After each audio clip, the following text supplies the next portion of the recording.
তেওঁলোকে কাৰোবাক 2 টকা ঘোষ দিব লাগে মই আমাৰ প্ৰত্যেকজন ল'ৰা ছোৱালীক অনুৰোধ কৰিম আমি 1 টকা দি চাকৰি পোৱা নাই আৰু আগলৈও কাকো 1 টকাও আমি ঘোষ নিদিও আৰু কোনোবাই যদি 1 টকাও ল'ব খোজে আপোনালোকে মোক জনাব আৰু আমি নিশ্চিত কৰিম ডিজিপি চিফ সেক্ৰেটাৰী সকলোৱে যে চাকৰি লোৱাৰ আগতো পইচা দিয়া নাই চাকৰি লোৱাৰ পিছতো আমি কাকো টকা নিদিও ই আমাৰ প্ৰতিজ্ঞা হ'ব লাগিব পোষ্টিং দিওঁতেও আমি চেষ্টা কৰিছো যাতে আপোনালোকে ট্ৰান্সফাৰ বিচাৰিবলগীয়া নহয়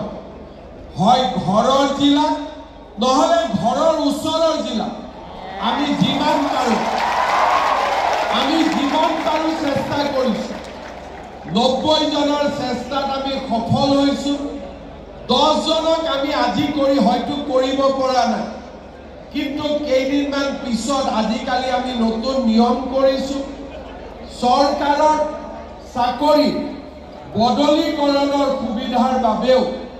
আমি স্বাগত সতীৰ্থ বুলি এটা পোৰ্টেল কৰিছো যাতে আমি নিজৰ ভিতৰতে ট্ৰান্সফাৰবোৰ কৰি থাকিব পাৰো কাৰো ওচৰত যাব নালাগে যোৱাবাৰ আমি একেদিনাই 16,000 ল'ৰা ছোৱালীৰ আমি ট্ৰান্সফাৰ পোষ্টিং কৰিছো কোনো অফিচত যাবলগীয়া হোৱা নাই পোৰ্টেলৰ জৰিয়তে এইবাৰো আমি পুলিচত চাকৰি দিওঁতে চেষ্টা কৰিছো যাতে ছোৱালীবিলাকেও হোম ডিষ্ট্ৰিক্ট পাওক ল'ৰাবিলাকেও হোম ডিষ্ট্ৰিক্ট নাপালেও কাষৰ জিলাখনত অন্তত চাকৰি পোৱাৰ সুবিধা পাওক আমি চেষ্টা কৰিছো কাৰণ আমি এখন নতুন অসম বিচাৰো